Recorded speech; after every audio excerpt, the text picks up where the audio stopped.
Hello guys, welcome back to my channel. তো আজকে mini blog নিয়ে চলে এসেছি। তো আজকে আমাদের পাড়া জগদ্ধাত্রী পুজো। তো চলো রেডি হয়ে দোকানে দেখা হচ্ছে।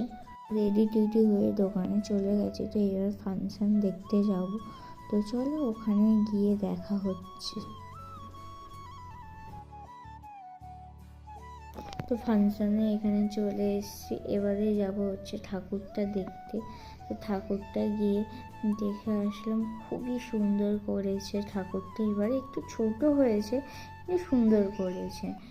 তো এবারে হচ্ছে তো ঠাকুর দেখে নিয়ে ফাংশান দেখতেও চলে এসেছি। তো ভালো লাগলে লাইক, কমেন্ট অ্যান্ড সাবস্ক্রাইব করে দিও। আর কিছু ভুল টুটি হলে আমাকে ক্ষমা করে দিও।